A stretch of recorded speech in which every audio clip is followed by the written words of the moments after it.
Allahumma inni ahabbu liqa'aka. Ya Allah, yang paling aku suka dalam hidup ini adalah bertemu denganmu. Aku sudah lama mau jumpa dengan engkau ya Allah. Fa ahbib liqa'i, maka cintailah pertemuan denganku. Faman kana yarju liqa'a rabbih, siapa yang berharap berjumpa dengan Tuhannya, bekalnya cuma dua. Falyamal amalan salihah, hendaklah dia beramal soleh. Wala yusyrik bi'ibadati rabbih ahada, jangan mempersekutukan Allah, jangan sembah selain Allah. La ilaha illallah. Iyyaka na'budu, mintanya sama Allah, nyembahnya juga sama Allah. Ini banyak orang sekarang berubah. Iyyaka na'budu wa penasehat spiritual nasta'in. Siapa itu penasehat spiritual? Nama kerennya, aslinya dukun. Hari gini masih ke dukun, dukun aja ke Polda. Hadiahkan untuk almarhumah ibu, almarhum ayah, kita dapat, orang tua pun dapat. Assalamualaikum warahmatullahi wabarakatuh. Bapak, ibu, abang, kakak, adik, sahabat jamaah dimanapun berada, ma'akal tafa'afnaita, makanan yang dimakan berubah menjadi kolesterol, diabetes, jantung, gula, dan lain sebagainya. Wa malabista fa'ablaita, yang dibelikan ke pakaian, busuk, lapu, ketinggalan zaman. Wa mata saddaqta fa'amdaita, yang diwakafkan, disedekahkan, itulah yang akan kekal abadi. Rumah besar hanya menjadi kenangan, lapuk, berlumut, tumbang, tinggal. Ada kelas yang dipakai para penghafal Quran, itulah yang kekal abadi, mengalir pahalanya untuk kita. Hadiahkan untuk almarhumah ibu, almarhum ayah, kita dapat, orang tua pun dapat. Satu lantainya 4 kelas, totalnya 16 kelas, tempat santri belajar. Yang sekarang santri belajar di asrama. Asrama bisa dibuat kelas, tapi nanti pindahkan ke kelas semua. Mari kita support pembangunan, kirimkan semen, batu bata, kerikil, pasir, besi, dan lainnya melalui rekening BSI 767 7777 227. Sekali lagi 767 7777 227 atas nama Yayasan Pendidikan Hajah Rohana. Konfirmasinya jangan lupa ke nomor berikut 0811 6650 026. Sekali lagi 0811 6650 026. Berkah selalu, barakallahu fikum. Wassalamualaikum warahmatullahi wabarakatuh. Bismillahirrahmanirrahim. Assalamualaikum warahmatullahi wabarakatuh.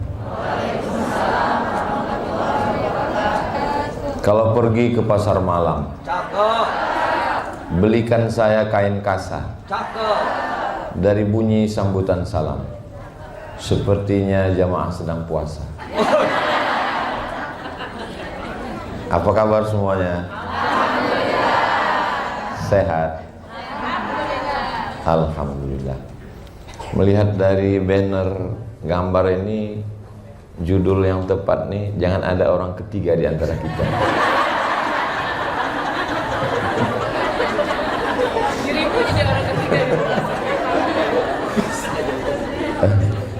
Bukunya sudah dipegang semua. Hai guys, kalian yang jadi minoritas di sana. Buku ini saya tulis ketika saya sedang menjalani fase kehidupan yang sangat sulit. Saat itu saya ingin mati saja. Kadang ketika kita sedang susah, rasanya di dalam tanah itu lebih nyaman daripada di atas tanah. Jadi saya coba cari bagaimana mereka melewati sakratul maut itu gimana. Akhirnya saya kumpulkan 35.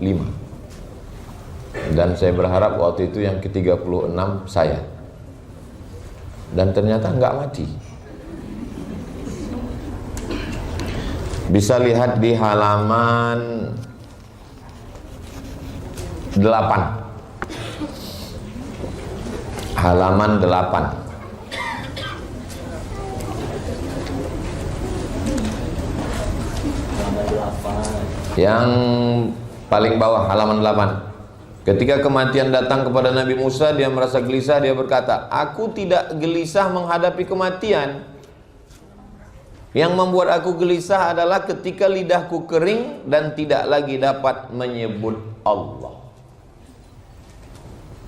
Jadi ternyata bagi mereka kematian itu bukan sesuatu yang menakutkan. Yang mereka takutkan adalah ketika sudah mati, lidahnya kering, atau saat mau mati itu lidah kering dan tidak bisa berkata Allah. Mudah-mudahan kita semuanya saat mati, kalimat terakhir yang keluar dari mulut kita adalah Allah. La ilaha illallah, subhanallah, walhamdulillah, la ilaha illallah, wallahu akbar. Bayangkan kalau kita mati, kalimat yang terakhir nggak usah disebut, batal puasa kita nanti. Kemudian Nabi Musa ini punya anak perempuan 3 orang. Bisa dilihat di halaman 9. Wahai anakku, tanamlah pohon kapas. Nanti kalau aku mati, kapasnya kalian pintal jadi benang, benangnya tenun jadi kain, dan kainnya jual untuk makan, supaya jangan menjual harga diri. Apa artinya? Perempuan punya usaha, perempuan punya bisnis. Bisnisnya apa? Masa cuman punya pohon kapas Pak Ustadz? Ya, dia punya pabrik tekstil. Pakai es Pak Ustadz, pabrik esnya sekalian.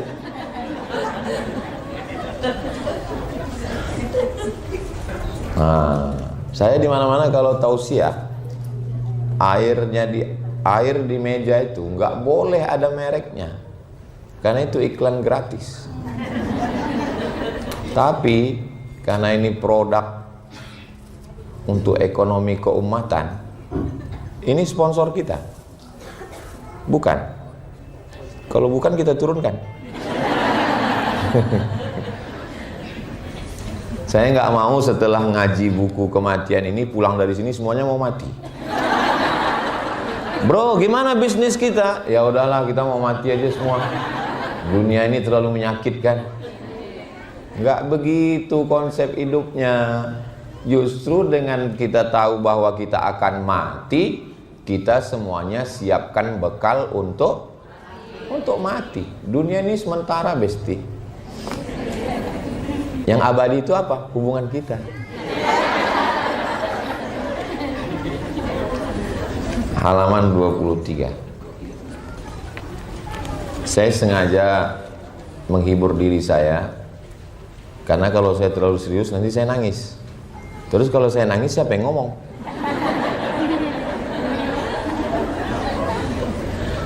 Halaman 23. Ketika Nabi SAW mau meninggal dan dia sedang berada di pangkuan Sayyidatuna Aisyah. Tidak ada kematian yang paling indah di pangkuan seorang perempuan terkasih dan tersayang. Dan air liur yang terakhir masuk ke mulut Nabi adalah air liur Sayyidatuna Aisyah. Karena waktu itu dia minta siwak. Siwak itu digigit ujungnya, karena siwak itu kasar, lalu digigit, dimasukkan ke mulut Nabi SAW. Dan kenangan yang terakhir bagi Sayyidatuna Aisyah adalah, jadi Nabi dengan Aisyah itu jatuh cintanya itu setiap hari. Ketika dia sedang i'tikaf, ini kamar Nabi, ini Masjid Nabawi. Masjid Nabawi dengan kamar Nabi itu langsung nyambung, hanya ada dinding yang disebut dengan Taman Raudhah. Mudah-mudahan kita panjang umur nanti sholat di Raudhah. Dalam program Umroh Akbar bersama Ustaz Abdul Somad, ongkos tanggung masing-masing. Nabi enggak masuk kamar, karena kalau dia masuk kamar iktikafnya batal. Dan Sayyidatuna Aisyah enggak masuk masjid, karena dia mohon maaf dalam keadaan haid.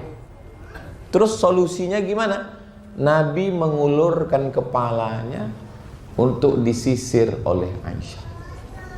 Kenapa enggak Nabi langsung aja ambil sisir nyisir sendiri? Begitulah mesranya Nabi. Dia minta sisirkan rambutnya. Kapan terakhir Bapak minta sisirkan rambut? Masih ingat? Ketika rambutnya masih ada Pak Ustadz. Jawabnya gitu aja. Suami saya nggak pernah minta sisirkan Pak Ustadz. Terakhir dia minta pijit kepala. Terus waktu itu saya tanya, Mas, dulu yang mijit kepala kamu siapa? Kata dia, sebelum nikah sama kamu saya nggak pernah sakit kepala.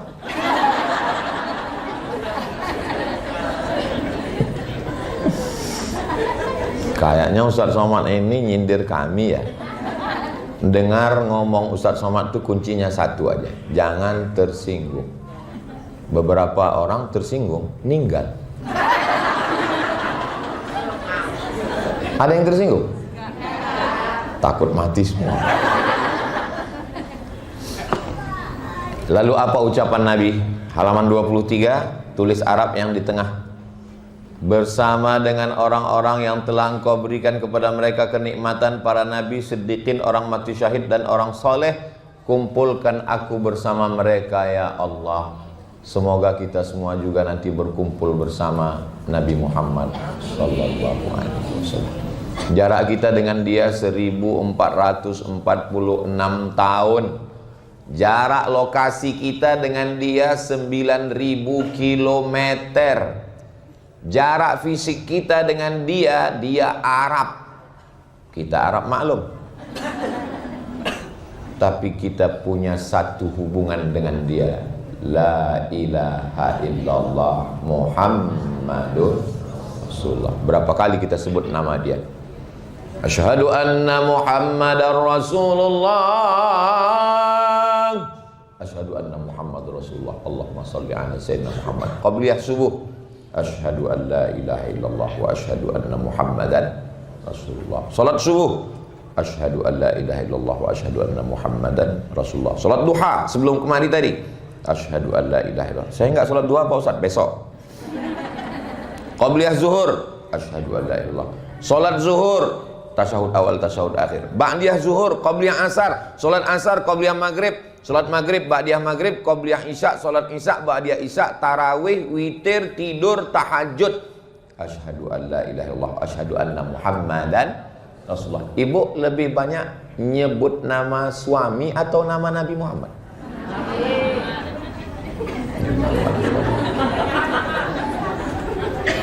Orang menyebut nama dia masuk surga. Man qala la ilaha illallah Muhammadur Rasulullah dakhalal jannah. Bayangkan itu, password masuk surga nama dia. Ibu pasang password di rumah, password email, password handphone, nama suami. Tapi masuk surga enggak nyebut nama suami. Pas masuk surga ditanya sama malaikat, siapa passwordnya? Mas Parno. Mohon maaf Mas, jangan tersinggung. Mudah-mudahan kita diakui sebagai umat Nabi Muhammad SAW. Halaman 26. Kok lompat-lompat Pak Ustadz? Ya kalau saya bacakan satu-satu, Idul Fitri baru selesai.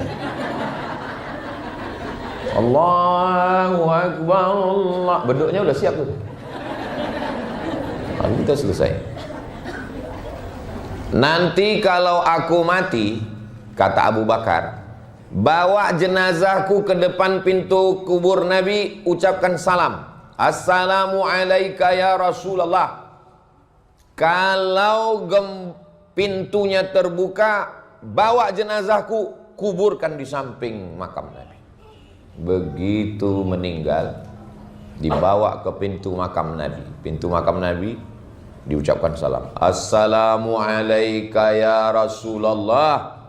Langsung gemboknya jatuh dan dimakamkanlah Abu Bakar di samping makam Nabi sallallahu alaihi wasallam.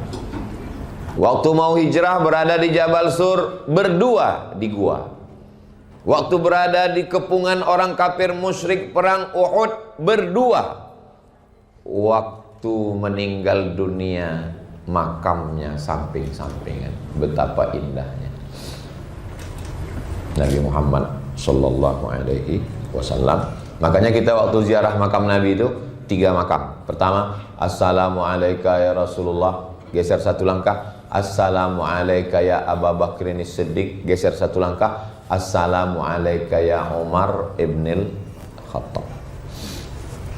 Saya Pak Ustadz waktu ziarah ke makam Nabi itu mau nangis nggak jadi Pak Ustadz. Kenapa? Diusir polisi.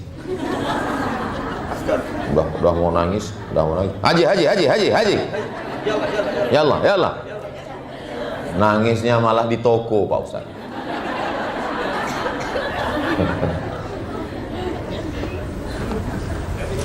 Abu Bakar Siddiq.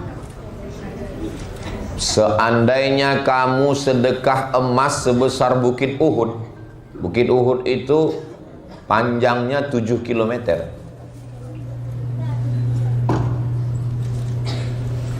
Memang sedap suara nyanyi.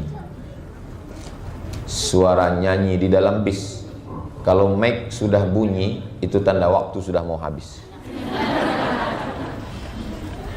Berikutnya halaman 6. Umar bin Khattab waktu meninggal dia bilang, nanti kalau aku mati gali kuburku buat dalam, letakkan tangan kananmu di keningku dan tangan kirimu di daguku. Jika ruhku sudah tercabut, pejamkan mataku. Orang meninggal semua matanya begini. Nggak ada orang mati matanya terpejam. Kenapa orang mati itu matanya begini? Melihat ruhnya keluar. Terasa dingin dari ujung kaki, naik ke lutut, naik ke pinggang, naik, dan keluar ruh dari mulut dan hidung, mata ngelihat. Ruh itu pergi. Gimana? Udah terasa?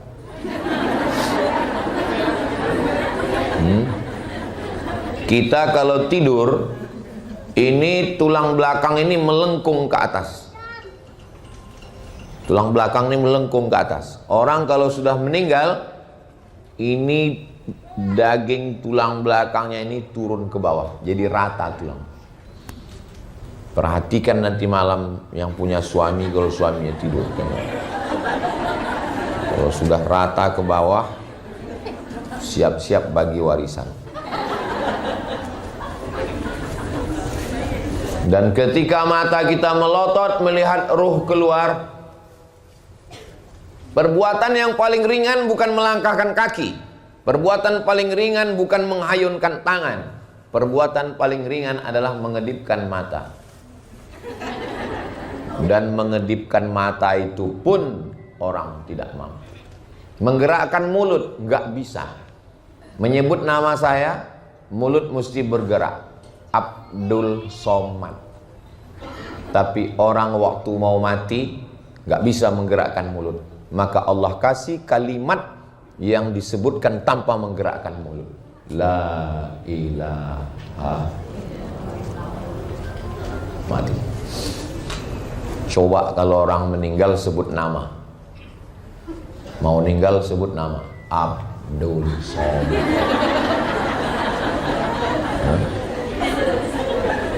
Mau meninggal, mulut berat. Makanya sering kita mendengar ucapan kan, ketika kaki tidak bisa melangkah dan tangan tidak bisa menghayun, bibir tidak bisa berkata, berarti tanda-tanda stroke. Mudah-mudahan kita semuanya sehat. Dari senyumnya Bapak, Ibu, adik, kakak, jamaah semua ini kelihatannya orang-orang yang bahagia. Dan hidupnya nggak punya utang. Semoga utangnya lunas. Banyak juga. Maka dia minta supaya sederhanakan lubang kuburku. Jika aku baik di sisi Allah, dia akan melapangkanku sejauh mata memandang. Kenapa dikatakan kubur itu sejauh mata memandang? Karena jenazah miring ke arah kiblat, dan wajahnya ditempelkan ke dinding liang lahat. Ini dinding, itu hidung kita itu kena ke tanah liang lahat. Nanti malam mau tidur, coba tempat tidurnya nempel di dinding, gladi kotor. Ini mati ini kalau nggak gladi. Coba nempel ke dinding. Nah, kalau ibu, bapak, kalau adik, kakak segan, suruh aja suami. Mas, coba tempelkan hidungmu ke dinding. Untuk apa? Gladi kotor. Makanya selalu doanya, jadikanlah kubur kami sejauh mata memandang. Kenapa? Karena waktu kita menempelkan hidung ke dinding itu, tengok mata kita, dekat sekali. Kita mau kubur kita lapang sejauh mata memandang, insyaallah. Amin ya rabbal alamin. Waktu almarhumah mak saya meninggal, saya yang meletakkannya ke dalam liang lahat, memiringkannya ke arah kiblat, meletakkan gumpalan tanah di tengkuknya dan menghadapkan wajahnya, menempelkan hidungnya ke ibu, kakak, adik saya yang perempuan. Kalau bisa anak kalian yang kalian mandikan satu hari 3 kali, mandi pagi, mandi siang, mandi malam, kalian mandikan 3 tahun, 5 tahun, dia juga lah yang akan memandikan jenazah kalian semua, insyaallah. Saya pesankan ke teman-teman saya, kalau aku mati kalian jangan datang. Kenapa? Karena tanganku nggak bisa menghapus air mata kalian. Oh, jangan ngomong gitu lah Mat, kami sedih, masa kau cerita mati? Karena kalau dilihat antara aku dengan kalian, kelihatannya aku lebih dulu. Maksudnya aku lebih dulu mengiring jenazah kalian. Serius sekali ya. Saya kalau serius saya nangis, makanya saya berusaha untuk menghibur diri saya supaya saya nggak nangis. Saya ingin memperlihatkan diri saya orang yang tegar. Saya kalau mau nangis saya pas sendiri. Kalau di depan orang saya berusaha untuk tidak menangis. Ada juga orang mau nangis hidupkan kamera dulu. Udah. Semakin banyak yang nonton, semakin kuat nangisnya. Saya nggak bisa gitu. Saya pernah disuruh bimbing iktikaf malam 10 Ramadan. Saya bilang, aku nggak bisa kalau ngajak jamaah nangis, nggak bisa. Pokoknya coba aja, katanya. Udah saya coba, muhasabah 5 menit. Dosa kami begitu banyak, ya nggak nangis. Gimana nih? Saya tengok kanan, nggak nangis. Kiri nggak, wah gawat ini. Akhirnya karena nggak ada yang nangis, nangis juga saya. Saya nangis bukan karena saya nangis karena sedih, kok nggak nangis mereka. Lama-lama saya nangis, akhirnya jamaah pun ikut nangis. Terus pas selesai muhasabah, pas kami lagi makan sahur, saya tanya, kalian kok nangis? Kami pun nggak tahu juga Pak Ustaz. Karena kami tengok yang lain nangis, nggak enak nggak nangis gitu. Jadi kalau bisa kita nangis, bangun malam pas tahajud, baca buku ini, rasakan bagaimana mereka melewati sakratul maut itu. Halaman 60. Masih ada parfum yang kemarin, kata Salman Al-Farisi. Masih ada parfum yang kemarin? Masih. Coba siramkan ke tempat tidurku, percikkan. Kenapa? Karena akan ada tamu. Dia sudah ada rasa-rasanya. Ternyata tamu yang datang itu adalah ruh-ruh orang-orang soleh, keluarga, wali-wali, malaikat-malaikat yang akan menyambut orang soleh ketika dia akan mati menghadap Allah. Kalau bisa request kita sebelum meninggal itu adalah diberi tanda oleh Allah sehingga kita dalam keadaan bersih, dalam keadaan siap. Memang mati nggak bisa di request. Dan memang Allah sengaja nggak buat kita tahu tentang mati itu. Bayangkan kita tahu mati tanggal 16. Hari ini tanggal 15. Besok mati, bayangkan. Kenapa kematian itu dirahasiakan Allah? Ya supaya kita tetap semangat hidup. Saya seandainya tanggal 16, saya batalkan acara hari ini. Ngapain saya di sini? Mendingan saya baca Quran. Allah buat rahasia supaya kita semangat terus. Bayangkan kalau saya tahu mati itu besok pagi, ya udah nggak bisa ngomong lagi. Begitulah Allah sayang sama kita, dibuatnya mati itu menjadi suatu rahasia. Halaman 66. Apa kata Abu Hurairah yang paling banyak meriwayatkan hadis Nabi, lebih 5.000, namanya Abu Hurairah. Apa kata dia? Allahumma inni ahabbu liqa'aka. Ya Allah, yang paling aku suka dalam hidup ini adalah bertemu denganmu. Aku sudah lama mau jumpa dengan engkau ya Allah. Fa ahbib liqa'i, maka cintailah pertemuan denganku. Faman kana yarju liqa'a rabbih, siapa yang berharap berjumpa dengan Tuhannya, bekalnya cuma 2. Falyamal amalan salihah, hendaklah dia beramal soleh. Wala yusyrik bi'ibadati rabbih ahada, jangan mempersekutukan Allah, jangan sembah selain Allah. La ilaha illallah. Iyyaka na'budu, mintanya sama Allah, nyembahnya juga sama Allah. Ini banyak orang sekarang berubah. Iyyaka na'budu wa penasehat spiritual nasta'in. Siapa itu penasehat spiritual? Nama kerennya, aslinya dukun. Hari gini masih ke dukun. Dukun aja ke Polda. Buktinya waktu dukun-dukun digugat, ngadu ke polisi. Kalau memang bisa nyantet, ngapain ke polisi? Santet aja langsung. Ngadu ke Mabes Polri. Dasar dukun. Halaman 69. Abu Musa al-Ash'ari, sahabat Nabi. Nanti kalau aku mati, pergilah kalian galikan kuburku, lapangkan, dalamkan. Dia minta kuburnya itu lapang dan dalam. Kemudian dibukakan pintu surga. Artinya kubur kita itu bisa jadi taman surga. Kubur juga bisa jadi lubang neraka. Allahumma ja'al qabrahu raudhatan min riyadil jinan. Jadikanlah kuburnya salah satu dari taman-taman surgamu.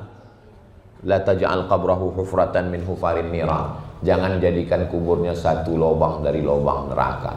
Alhaqumut takasur. Kamu terus sombong, bangga, takasur, lebih banyak harta, lebih banyak anak, lebih banyak perhiasan, lebih banyak takasur. Sampai kapan? Hatta zurtumul, sampai kamu masuk kubur.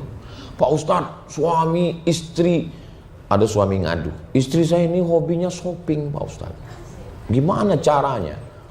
Saya sudah dengarkan ceramah Ustadz, dia nggak berhenti. Saya bilang, bawa dia ke kubur 3 kali sehari. Pagi, siang, malam. Tapi perempuan katanya nggak boleh ziarah kubur sering-sering Pak Ustadz. Yang nggak boleh itu, ziarah kubur sering-sering hanya untuk mempersedih-sedih diri. Nggak boleh. Suami meninggal, terus tiap hari ke kubur. Untuk membuat diri putus asa, nggak boleh. Tapi kalau untuk ingat mati, tujuan ziarah kubur itu 3. Yang pertama, turiqul qulub, melembutkan hati. Tudmi'ul ain, meneteskan air mata. Tazkiratan lil maun, mengingat-ingat mati. Saya, siapa yang nasihati saya? Nggak ada orang nasihati saya. Lalu yang nasihati Ustadz siapa? Kubur. Makanya kalau ada orang meninggal, saya datang ke kuburnya, saya lihat. Dapat WhatsApp. Telah meninggal dunia ketua masjid. Saya langsung datang ke tempat kubur. Saya lihat sunyi. Kok nggak ada orang? Jumpa sama yang gali kubur. Yang lain mana Pak? Biasanya orang datang kemari setelah zuhur, Pak Ustadz terlalu cepat katanya. Ternyata ngukur kubur itu nggak pakai sentimeter, nggak kayak meteran ngukur baju. Ngukur kubur itu pakai bambu, gini. Kenapa pakai bambu, Pak? Karena kalau pakai meteran, ternyata nanti kuburnya sempit, yang punya keluarga komplain, kamu salah gali. Padahal kami nggak pernah salah gali. Kenapa sempit? Tanah itu nyempit duluan. Siapa itu? Orang yang suka geser batas tanah. Batas tanah yang sudah ditetapkan oleh BKN, Badan Pertanahan BPN, Badan Pertanahan Nasional, digeser. Itu sebelum meninggal udah nyempit duluan. Tanah itu udah nggak sabar mau jepit ya. Mati. Makanya hati-hati, kita ini semua mau mati. Kalau gitu saya nggak usah mati di kubur lah Pak Ustadz, terus dibakar aja, lebih sakit lagi. Nanti kalau aku mati, tolong bakar jenazahku, debunya campakkan ke laut, karena aku takut, kata seorang berpesan. Lalu apa jawab Allah? Ampuni dosanya, ku ampuni semua dosanya, karena masih ada rasa takutnya di dalam hati. Adik-adik, ibu-ibu, saudara-saudari, saudara-saudaraku, ada rasa takut dalam hati? Dari bunyinya enggak kayaknya. Kan enggak semuanya mesti diungkapkan dengan kata-kata dan suara Pak Ustadz. Cukup dalam hati aja.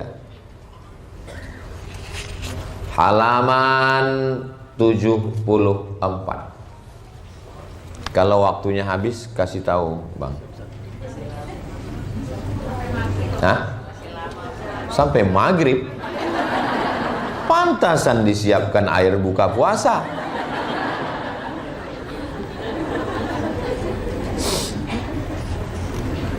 Halaman 74. Ya Allah, Engkau perintahkan aku, tapi aku tidak ikut. Engkau tegur aku, tapi aku tidak mengambil pelajaran. Ya Allah, tidak ada yang kuat menyebabkan aku menang. Tidak ada yang bersih dari kesalahan, sehingga aku mencari-cari alasan. Tidak ada yang angkuh. Yang ada hanyalah seseorang yang memohon ampunan dosa. Tiada Tuhan selain Engkau. Amr bin As terus mengulang kalimat itu sampai dia meninggal dunia. Yang angkuh, yang sombong, yang raja-raja, yang orang kaya, yang pejabat, yang polisi, yang tentara, yang Fir'aun, yang Namrus, semuanya mati. Orang kaya mati, orang miskin mati. Lebih cepat. Apalagi yang BPJS. Orang ganteng mati, orang cantik mati, yang hitam mati, yang putih, apalagi skincare belum lunas. Ustadz ini ngomongnya kok nyelekit ya. Memang bawaan lapar itu sensi memang. Halaman 76. Khalid bin Walid, panglima perang yang menghajar pasukan Rasulullah sebelum dia Islam di perang Uhud. Nyebrang dia dari belakang, dia bunuh sahabat-sahabat Nabi, tapi akhirnya dia dapat hidayah masuk Islam. Asyhadu an la ilaha illallah wa asyhadu anna Muhammad Rasulullah. Apa kata dia menjelang mati? Aku sudah berperang, tidak ada sejengkal tubuhku ini yang bebas dari bekas tebasan pedang, tombak dan anak panah. Setiap jengkal badannya itu bekas tombak. Tombak kok gini Pak Ustadz? Iya salah. Bekas pedang, tombak dan anak panah. Tapi akhirnya meninggalnya bukan mati syahid, meninggalnya di atas tempat tidur. Dia maunya mati syahid. Saya selalu berdoa, ya Allah, kalau aku mati, aku ingin mati dalam keadaan berwudu sedang ceramah. Tapi saya pikir lagi, itu menyusahkan panitia. Akhirnya nggak jadi saya minta. Susah, apalagi pembawa acara. Menyiapkan semuanya. Jangan takut cerita mati. Suami, jangan takut cerita mati. Karena kalau kalian takut cerita mati, tiba-tiba kalian mati, istri kalian kaget. Ya kalau kaget dia menyerahkan dirinya pada Allah. Kalau kaget dia langsung kawin lagi.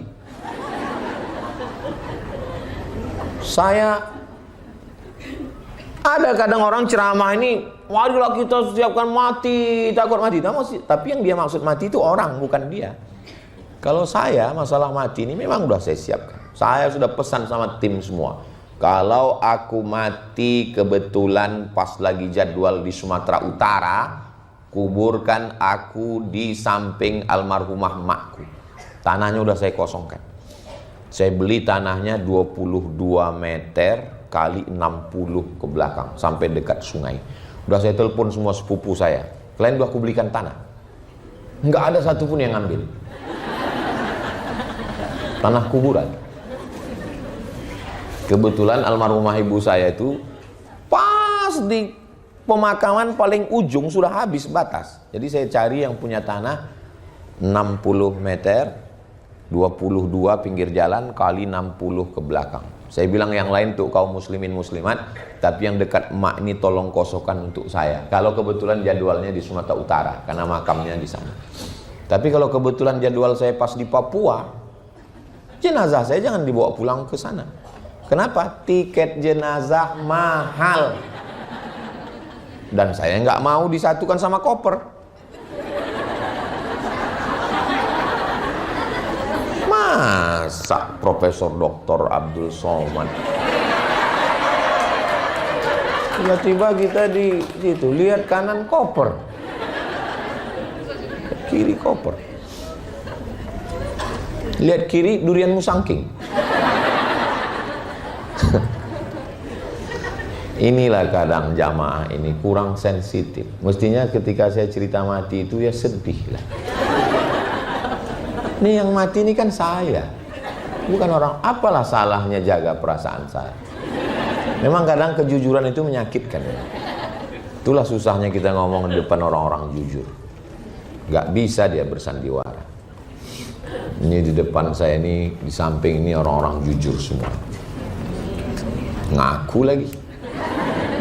Halaman 78. Muaz bin Jabal ketika mau meninggal, apa dia?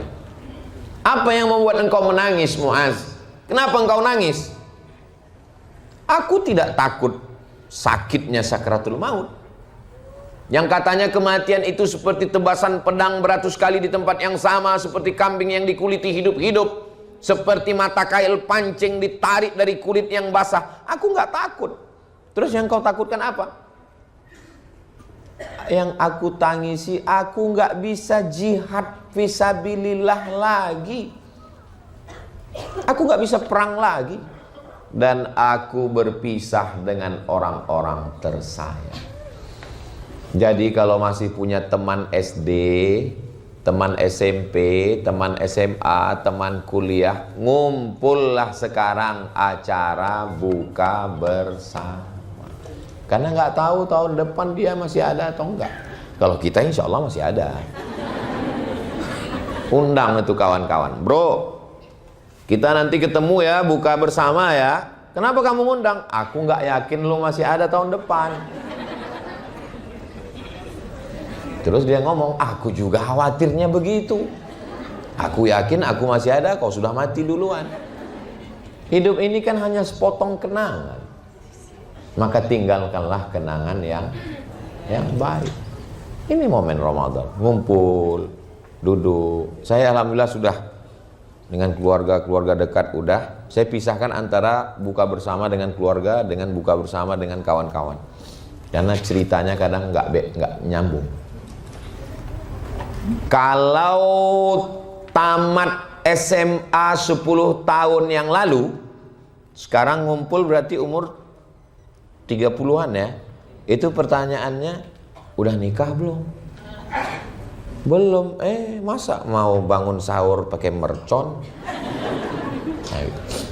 Tapi kalau udah tamat SMA-nya 20 tahun, nah itu pertanyaannya pas ketemuan reuni buka bersama, sakit apa? Aku diabetes. Aku jantung koroner. Tapi kalau udah 30 tahun, itu pertanyaannya beda. Si Anu kok nggak datang? Udah meninggal ya? Tapi kalau udah taman SMA 50 tahun, itu pertanyaannya makin tua makin nggak bersuara.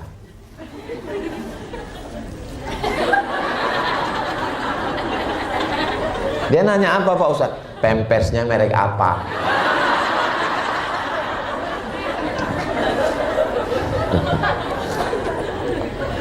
Itu. Kalau nanti acara buka bersama, suaminya dibawa.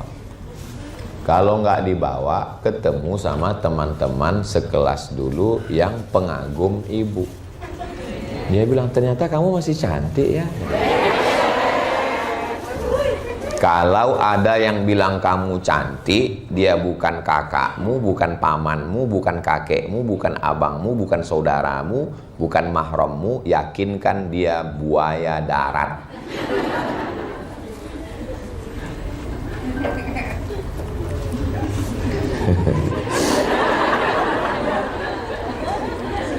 Saya senang. Kenapa Ustadz senang? Yang kita kaji adalah masalah paling menyeramkan, tapi jamaahnya senyum. Itu kan yang nyampaikan itu pasti Ustadz yang luar biasa.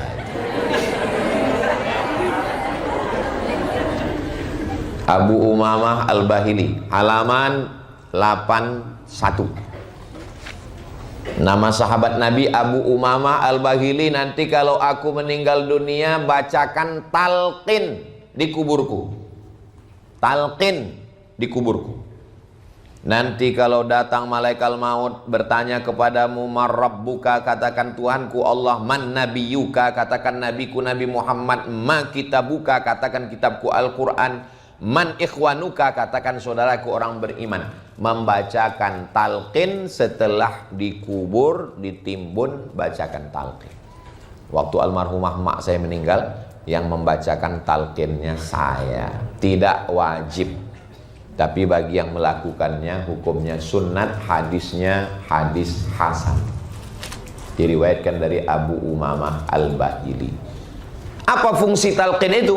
Untuk yang meninggal sebagai doa, untuk yang masih hidup sebagai nasihat. Jangan nguburkan orang seperti nguburkan kucing. Setelah dikubur, ditanam semua pada berdiri, penghormatan terakhir. Habis itu foto-foto, semuanya pakai baju hitam, judulnya Man in Black.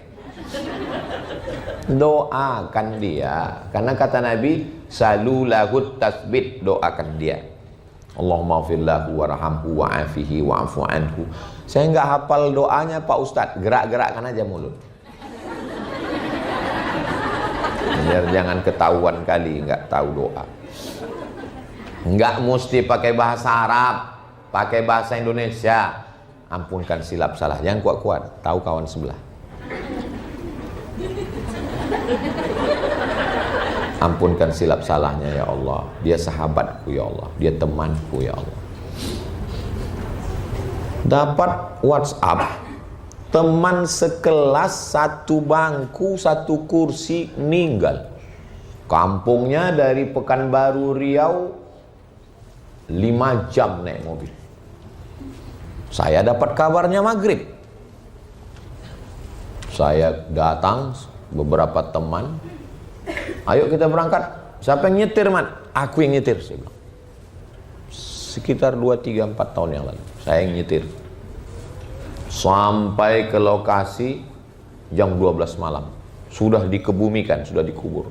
Datang saya ke kuburnya, menangis sehabis-habisnya. Rupanya kita kalau habis nangis itu plong, dada tuh lapang rasanya.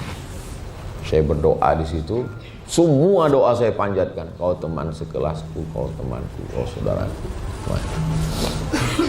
Yang dibaca itu apa Pak Ustadz? Al-Fatihah, Qul huwallah 3 kali, Al-Falaq sekali, An-Nas sekali, baca Yasin. Saya nggak bawa Yasin Pak Ustadz, cari di Play Store. Tulis aplikasi Qaraa, Q-A-R-A-A. Itu punya orang Islam, sahabat kita, saudara kita. Bangkitkan ekonomi keumatan. Jangan lupa download. Di situ bacakan Yasin. Yasin wal Qur'anil Hakim. Bacanya pelan. Ini saya kira banyak saya lihat di kuburan itu bacanya coba-coba. Lalu Ja'un. Fayakun. Bacakan pelan karena kita sedang al-yauma nakhtimu ala afwahihim wa tukallimuna aydihim wa tashhadu arjuluhum bima kanu yaksibun. Ya Allah, sampaikanlah pahala bacaan Al-Quran ini, pahala tahlil la ilaha illallah kepada saudara kami, kawan kami, sahabat kami. Allahumma firlahu warhamhu, ampunkan silap salah dosanya, jadikan keluarganya orang-orang yang sabar, jadikan keluarganya orang-orang yang terjaga dari fitnah akhir zaman, jadikan kami berkumpul lagi nanti bersamanya di surga Jannatul Firdaus. Amin ya rabbal alamin. Ibu-ibu yang sudah menikah, kalau meninggal nanti mau nggak kumpul sama suaminya di surga? Bapak-bapak yang udah menikah mau nggak kumpul sama istrinya di surga? Saya sudah sering coba di beberapa pengajian nanya gitu. Yang laki-laki itu nggak ada suara. Memang laki-laki beda sama perempuan. Perempuan itu kalau dia cinta dia bilang Jutaime. Jutaime itu bahasa Prancis. Kalau bahasa kampung kami I love you. Kalau laki-laki enggak, menurut survei, lembaga survei Indonesia, 95% laki-laki di Indonesia tidak mengucapkan I love you kepada istri. Karena mereka lebih banyak mengucapkan itu kepada istri orang.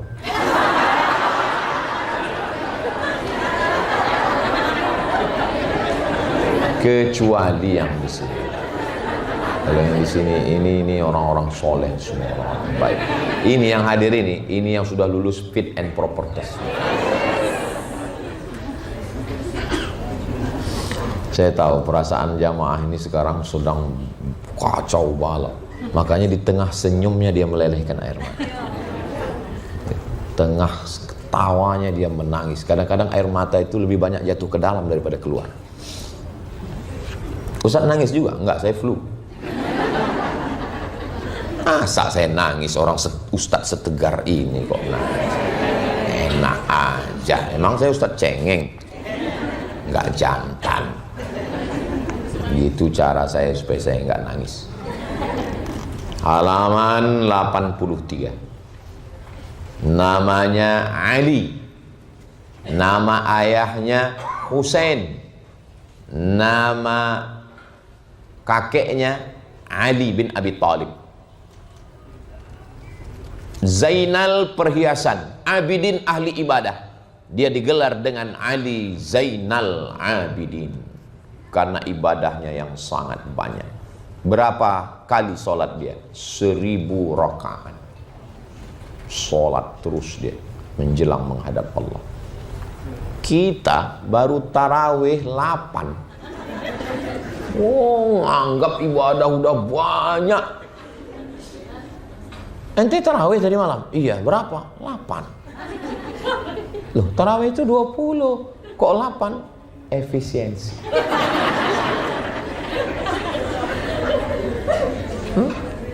1000 rakaat. Makanya membandingkan hidup, lihat ke bawah. Kita masih bisa makan, alhamdulillah. Kawan kita, orang kaya, private jet, nggak bisa makan. Kenapa? Nggak dikasih dokter. Karbohidrat. Mau minum teh, diabetes. Mau makan emping melinjo, asam urat.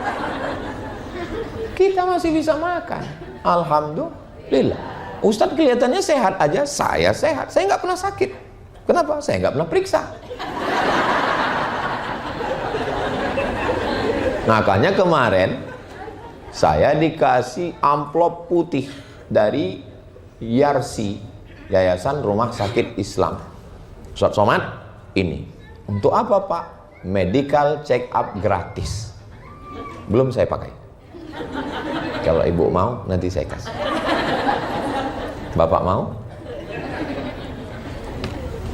Saya terakhir periksa kesehatan tahun 2008 waktu CPNS di puskesmas. Karena syarat ikut CPNS mesti ada surat sehat dari puskesmas. Saya pun pergi ke puskesmas, dibuatkan surat sehat. Lalu kemudian pas mau ngambil surat itu, kebetulan dokternya perempuan. Pas mau saya ambil, ditariknya. Dia narik, saya pun narik. Kalau ada lah yang mau membuatkan video pendeknya, waktu saya narik itu,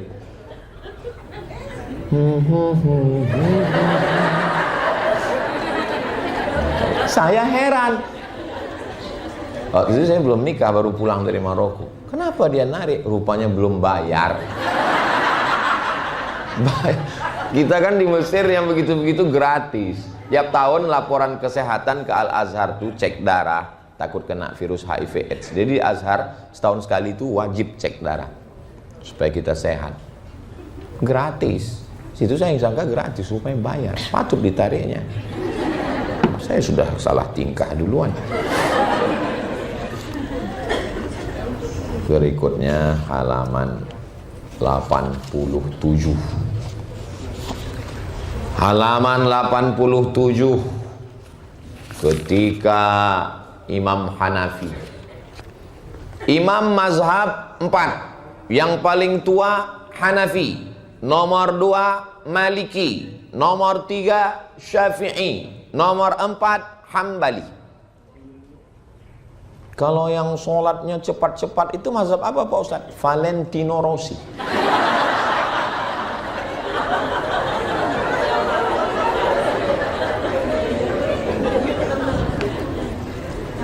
Imam Hanafi meninggal tahun 150 Hijrah. Halaman 87. Dia tidak mau diangkat jadi hakim. Mau diangkat raja jadi hakim, enggak mau. Akhirnya raja merasa terhina, dia dipenjara, dipukul dan meninggal dalam penjara. Imam mazhab itu orang alim, faqih. Begitulah ujian orang-orang sabar. Saya berapa kali dilaporkan mau dipenjara, enggak jadi. Berkat doa jamaah semua. Belum SP3, masih ada. Kaki saya ini sebelah masih dilaporkan.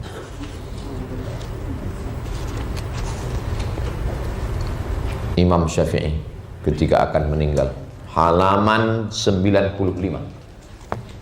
Sebelum meninggal, Imam Syafi'i sempat bersyair. Walamma qasa qalbi wa daqat madhahibi ja'altu raja minni li'afwika salama tu'azimuni dhanbi falamma qarantuhu bi'afwika rabbi kana afwuka a'zama wa ma zilta dha afwin 'anidh dhanbi lam tazal tajudu wa ta'fu minnatan wa takarruma.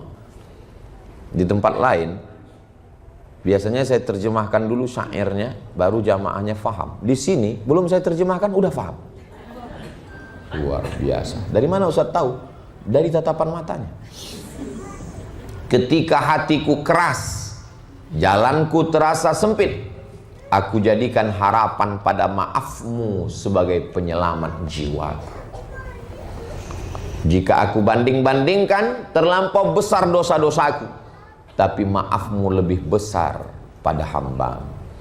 Engkau tetap pemaaf segala dosa. Engkau maha pemurah, maha pemaaf, maha mulia. Imam Syafi'i yang khatam Qur'annya di bulan Ramadan sittina khatamah, 60 kali khatam. Imam Syafi'i itu di bulan Ramadan khatamnya 60 kali. Satu malam sekali, siangnya sekali. Hafal Qur'an umur 7 tahun.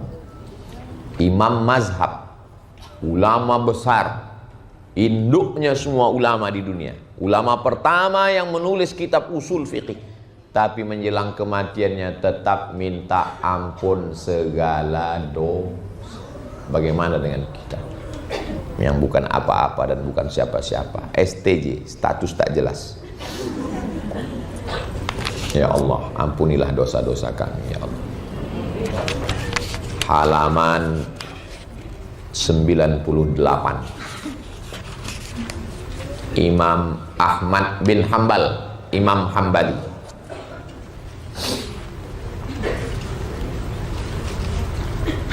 Imam Ahmad bin Hambal ketika dia mau meninggal dunia, yang cerita ini anaknya, namanya Abdullah. Dimulai ceritanya halaman 97. Waktu ayah saya mau meninggal, saya duduk di sampingnya. Di tangan saya ada sepotong kain yang sudah saya siapkan untuk mengikat dagunya. Siapkan kain, tali, jangan tali keras, kain untuk mengikat dagu supaya mulut nggak terbuka. Ibu kok nyiapkan kabel? Karena suami saya keras, Pak Ustadz. Jangan, sejahat apapun dia, siapkan kain. Kain perca putih potong untuk mengikat. Sudah saya siapkan untuk mengikat dagu ayah saya. Saat itu ayah saya sedang sakratul maut. Ayah seperti tenggelam sampai kami menyangka ayah kami sudah meninggal. Kemudian ayah saya sadar dan berkata, tidak sampai, tidak sampai, belum. Apa maksudnya? Ayah memberikan isyarat dengan tangannya. Tidak sampai, kata dia. Tidak sampai. Halaman 98. Sampai 2-3 kali ayah saya melakukan itu. Pada kali ketiga saya bertanya, wahai ayah, apa yang sedang kau katakan? Ayah saya menjawab, wahai anakku, tadi iblis datang berdiri di samping saya, menggigit jari saya. Dan berkata, wahai Ahmad, ikuti aku. Lalu saya mengatakan tidak sampai. Tidak sampai maksudnya tidak sampai saya mati dalam keadaan mengikut Allah dan Rasulullah. Imam Ahmad bin Hambal, Imam Hambali, pernah ditanya anaknya, namanya Abdullah. Abdullah, kamu anaknya Imam Ahmad bin Hambal? Iya. Berapa kali ayahmu itu sholat sehari semalam? Salasami'ati raka'ah, 300 rakaat. Sholatnya 300 rakaat. Imam mazhab yang keempat menulis kitab hadis judulnya Musnad, isi hadisnya 40.000. Kitab hadis terbesar punya Imam Ahmad bin Hambal.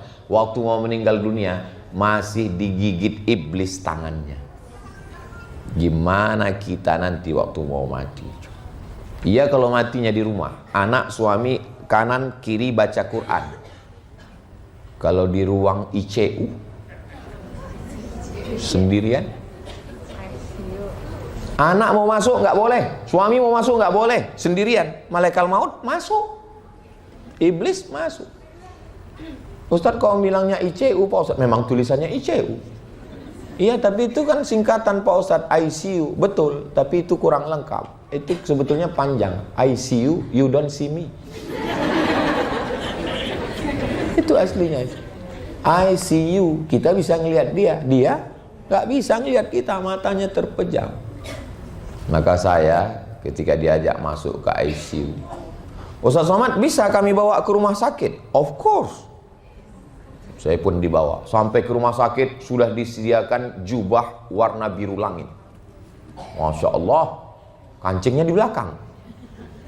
Masuk, pasang. Pasang Pak Ustadz, pasang Pak Ustadz. Pasang, masuk. Silakan masuk Pak Ustadz. Bapak-bapak, ibu enggak? Ustadz aja. Masya Allah. Begitulah jamaah ini memuliakan Ustadz Abdul Somad. Sampai di dalam penyakit menular semua. Patutlah mereka di luar. Mereka di luar ruang kaca. Ustadz, saya di dalam mendoakan jamaah. Kalau menjenguk orang sakit, doakan ke telinga sebelah kanan. U'izuka bi kalimatillahi tammati min kulli syaitani wa hammah wa min kulli ainil lammah. Bismillahilladzi la yadurru ma'asmihi syai'un fil ardi wa la fis sama' wa huwas samiul alim. Ya hayyu ya qayyum bi rahmatika nastaghits. Bismillahil azim rabbil arsyil azim ayyashfiyak. Bismillahil azim rabbil arsyil azim adhibil ba'sa ishfihi anta syafi la shifaa illa shifauka. Saya enggak bisa bahasa Arab Pak Ustaz, bahasa Indonesia. Ya Allah, sembuhkanlah saudaraku ini, sehatkanlah dia. Doa, jaga juga perasaan keluarganya. Ini kadang ada orang doa, kalau memang hidup baik baginya, hidupkan dia ya Allah. Tapi kalau mati lebih baik, matikan dia ya Allah. Istrinya di situ di samping. Tak kau jaga perasaan dia. Apa kata istrinya? Kalaupun mau doa begitu, jangan sampai keluar suara dalam hati. Begitu saya doakan, meleleh air matanya. Meleleh. Saya panggil dokter. Dokter. Kenapa dia nangis? Selama ini, kalau Ustadz datang, respon dia mengulurkan tangan. Selama ini kalau Ustadz datang, dia senyum. Sekarang dia tidak bisa mengulurkan tangan dan tidak bisa tersenyum. Maka respon terakhir adalah melelehkan air. Itu respon. Dia bisa dengar saya, Dok. Di dalam itu Pak Ustadz ada seperti keong di dalam telinga ini, seperti ciput. Dan itu walaupun orang koma, orang masih bisa mendengar Pak Ustadz. Allahu Akbar. Makanya jangan ngomong macam-macam di samping, walaupun orang koma. Udah lama sakitnya. Kalau gini penderitaannya bagus cepat mati aja lah. Dia dengar. Iya kalau dia mati, kalau dia sehat. Enggak, kalian pikir menjenguk orang sakit nggak usah banyak ngomong. Ini udah nggak bawa apa-apa, bawa jeruk 3 biji. Pertanyaan banyak kan. Udah berapa lama di sini? Berapa biayanya? Bukan mau nolong, memberatkan aja. Sudahlah nggak bisa membantu. Kalau nggak bisa membantu, paling nggak omongan itu meringankan beban keluarga. Gimana menurut Mbak penyakit keluarga kami ini? Kalau kayak gini kayaknya nggak sampai hari Jumat selesai nih. Apalah mesti bangkitkan semangat. Bu, Pak, Dek, Kakak, Abang, ini kabarnya kata dokter spesialis yang terakhir menjenguk, katanya kalau begini penyakitnya udah divonis ini meninggal. Mereka ngomong begitu? Iya, jangan percaya. Kemarin keluarga kami seperti ini masih hidup, dokternya yang meninggal duluan. Bangkitkan semangat orang. Kalau nggak pandai ngomong, bacakan aja doa untuk kesembuhan saudara kita ini. Minta mohon kepada Allah, bertawassul dengan surat Al-Fatihah. Bacakan Al-Fatihah, habis itu doa, baru pulang. Kalaupun mau jujur, pulang di rumah. Pas suami nanya, gimana tadi? Kayaknya udah mau mati itu lah. Jangan di depan keluarganya, sedih mereka. Bayangkan kalau kita yang jadi mereka. Halaman 112.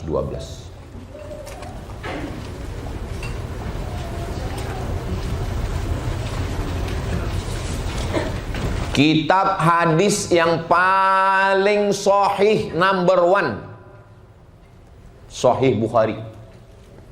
Makanya kalau Ustadz ceramah, ini ada dalam Sahih Bukhari, ini adalah Sahih Bukhari, ini Sahih Bukhari.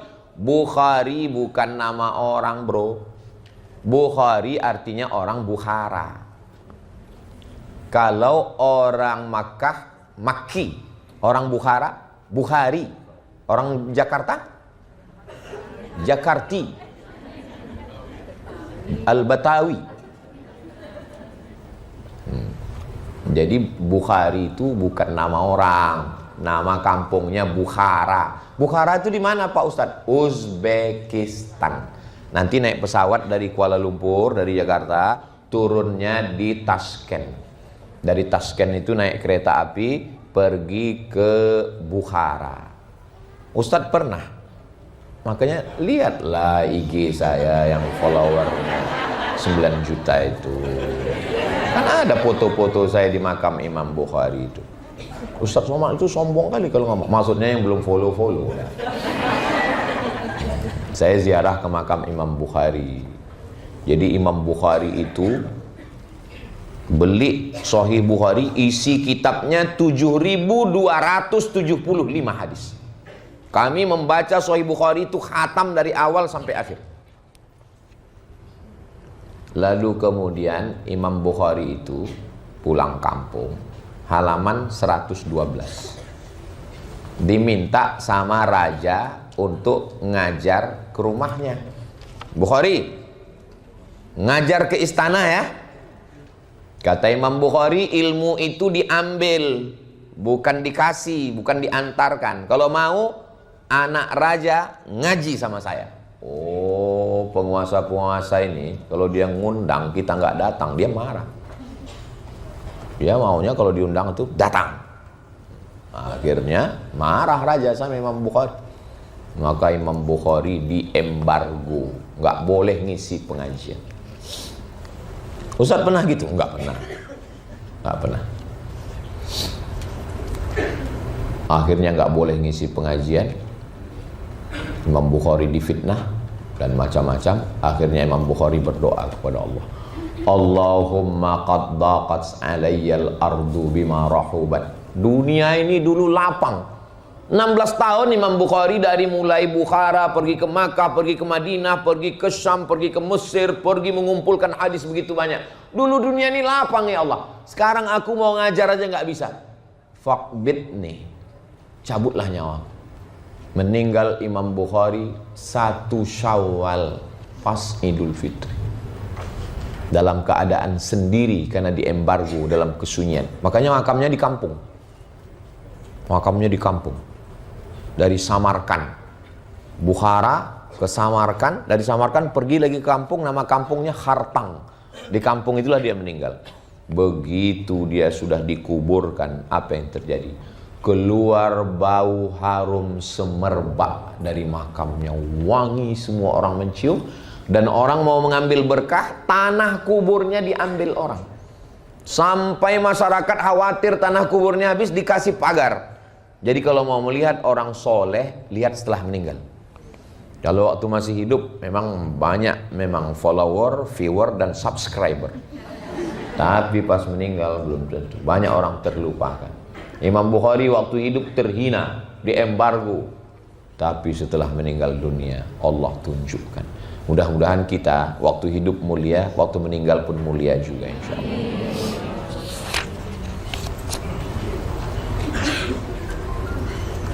Ada yang paling, jadi di buku ini bukan cuma yang baik-baik aja saya ceritakan, yang jahat juga ada saya ceritakan. Yang mana itu Pak Ustadz? Sebentar ya, saya carikan. Biasanya yang jahat ini yang orang paling suka. Halaman 131, namanya Hajjaj bin Yusuf Al-Thaqafi, pernah membunuh sahabat Nabi. Sukanya membunuh dan menyiksa orang. Halaman 131. Sampai akhirnya suatu hari dia sakit perut. Datang sahabat Nabi Anas bin Malik. Kata dia, wahai sahabat Nabi, doamu makbul, jangan doakan aku sembuh, jangan doakan aku sehat, doakan aja aku cepat mati, udah nggak tahan ini dengan sakit ini. Akhirnya diambil daging sepotong sebesar ini, diikat pakai benang. Maaf, beribu maaf. Lalu dimasukkan ke dalam knalpot, saluran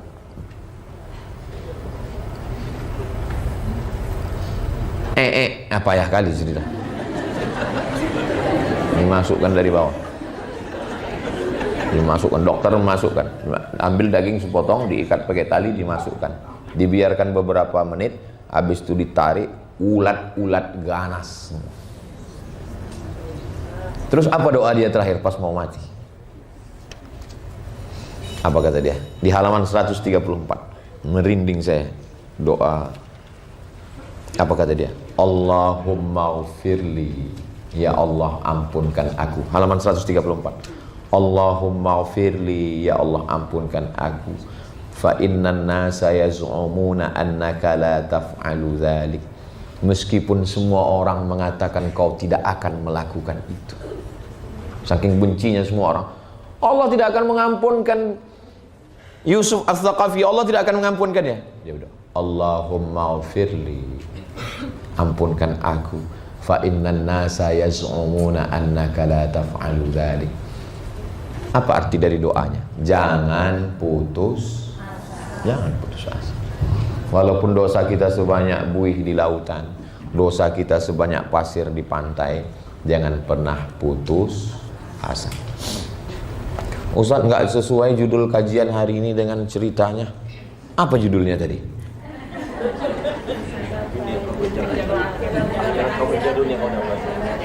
Kejarlah akhirat, dunia kau dapat. Memang kita cerita mati, tapi setelah ini, saudara-saudara saya yang punya bisnis, punya usaha, ekspor import, UMKM, makin semangat atau nggak semangat? Semangat.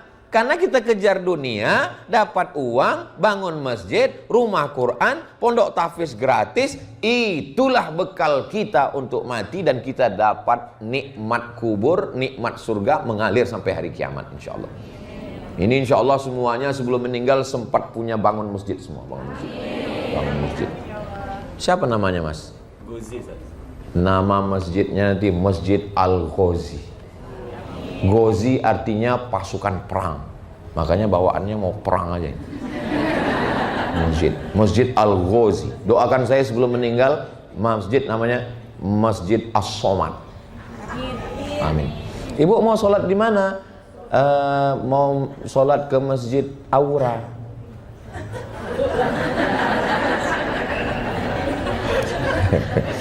Ada satu masjid namanya, nama masjidnya daripada makan siang.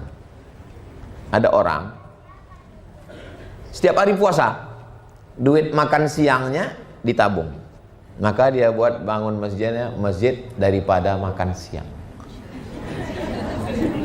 Ibu nanti punya masjid, nama masjidnya daripada tas kulit.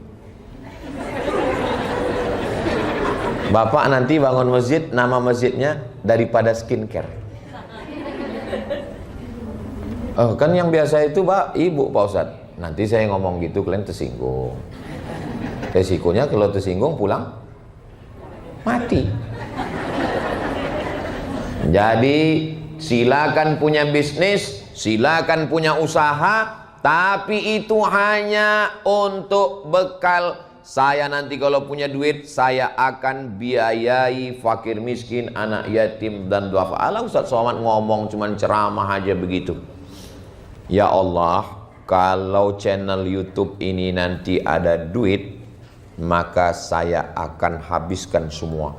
Jadi channel YouTube Ustadz Abdul Somad Official, jangan lupa subscribe, like, share, and comment itu setiap bulan dari sejak awal dulu sampai sekarang, duitnya untuk beli sabun, beli bayar listrik token, bayar air dan gaji guru. Nggak pernah saya ambil seperak pun, semua habis. Untuk saya kasih beasiswa santri setahun 25 orang, 3 tahun SMP, 3 tahun SMA dari hasil YouTube itu. Maka saya sakit hati kali kalau orang nuduh saya, alah Somad itu duit YouTube-nya kan untuk beli mobil. Dari mana kau tahu? Kedengaran dari suara knalpotnya, tuk tuk tuk tuk tuk tuk. Sakit kali hati saya. 2 kali saya rugi. Udah duitku habis, kau ejek pula lagi. Semangat, semangat, semangat. Gimana semua adik-adik, bapak-bapak, ibu, kakak, adik? Semangat semuanya? Takbir!